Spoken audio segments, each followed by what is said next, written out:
World famous gun show.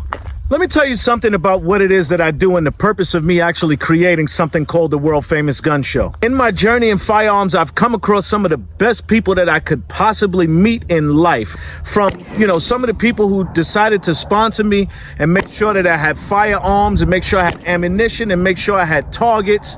I now had someone who took an interest and showed me how to reload. I got two really good guys. I want to send a big shout out to my man Mike.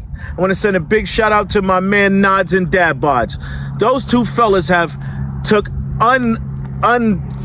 canny amounts of time to just show me the fundamentals of reloading.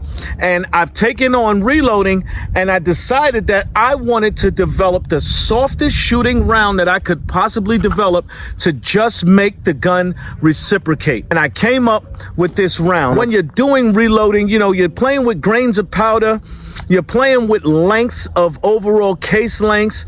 You're playing with the crimp on how you crimp the bullet inside the casing. There's, quite a few nuances associated with reloading that will determine what your velocity is like and what your accuracy is like. And I came up with this flat shooting round. Now, notice a lot of reloaders do not like to give out their formula because they don't want to mislead anyone and they don't want to give someone a formula that they now try and take and reproduce and it doesn't work for them. So I'm not going to give out my formula, but I am going to tell you for the powder that I was using or the propellant that I was using to make this round, I am 0.4 grains below what the minimum suggested charge would actually be. You got to make sure that you get a lot of data, a lot of load data, and look at it all over from the bullet maker to the propellant maker.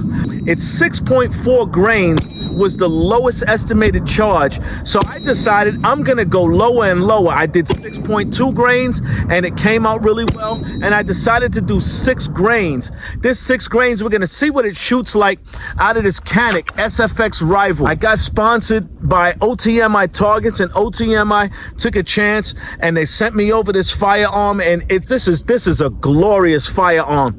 The Canik SFX Rival. I would suggest you guys get a chance to check it out.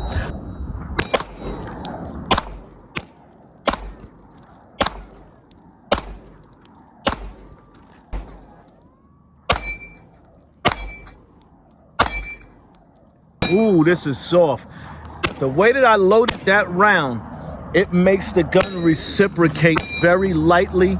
And I'm happy to see that everything chambered into this because I actually did not make these bullets for this chamber or for this barrel. I made these bullets for a Glock barrel, and this being a Canik, Glock barrels is something that they call unsupported chambers because they're slightly wider than a lot of other chambers, and that's why they say Glocks eat up all ammunition. Well, guess what? Caniks eat up a lot of ammunition also. You see what happened? We knocked out that water and then we actually got the popper to reciprocate, in which that target that you see downrange, that's made by OTMI Targets also, my sponsor for this video. OTMI, thanks a lot, man. Love you guys. Y'all make sure y'all check them out. OTMI Targets on your favorite social media outlet.